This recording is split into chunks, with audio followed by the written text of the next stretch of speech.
चलिए अब ज़रा कुछ एग्ज़ाम्पल्स में ट्रायंगल लॉ को अप्लाई कर लेते हैं। फॉर एग्ज़ाम्पल अगर मैं ये एक राइट ट्रायंगल बनाऊं और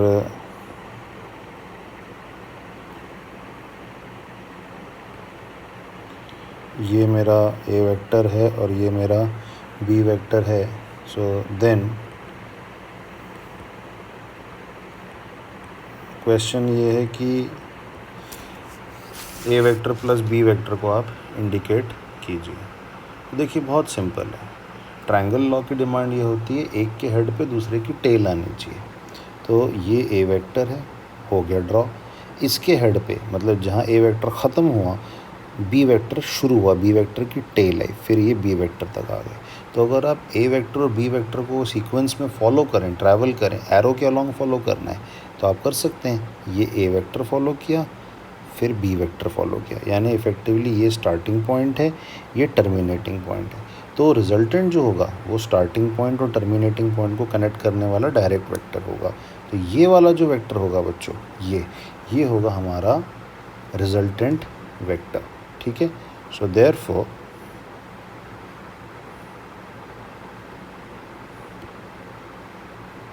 this is going to represent the resultant vector. ठीक है, चलिए आगे चलते हैं और देख लेते हैं।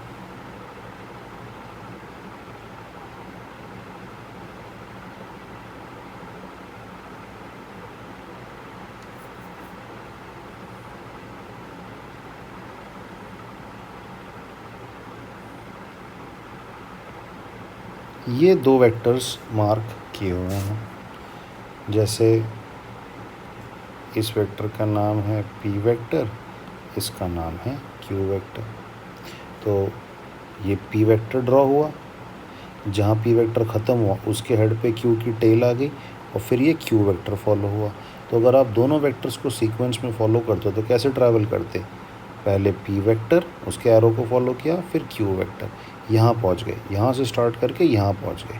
तो आपका जो नेट रिजल्टेंट है वो इस सिंगल वेक्टर से रिप्रेजेंट होगा। So therefore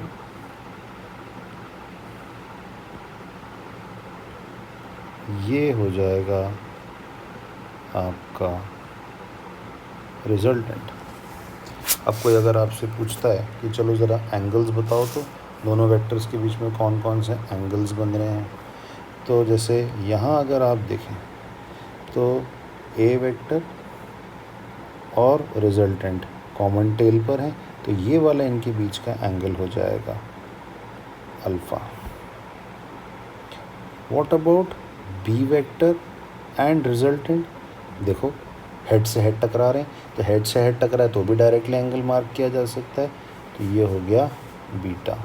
and what about angle between A vector and B vector? तो उसके लिए वही है कि टेल कॉमन होनी चाहिए, वो तो है नहीं, तो हम ए वेक्टर को पैरेलल शिफ्टिंग से आगे सरका देते तो ये वाला एंगल हमारा आ जाता। सो therefore this is angle theta. So theta is angle between a vector and b vector.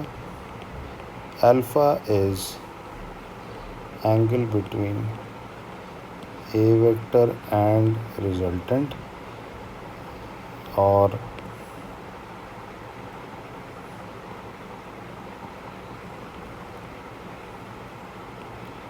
जो हमारा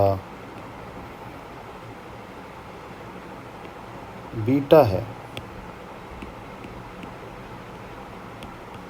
it is angle between B vector and resultant vector.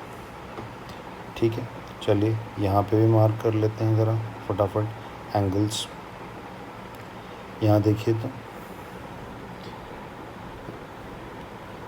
Resultant और पी वेक्टर कॉमन टेल आ गई, इसको नाम दे दो अल्फ़ा।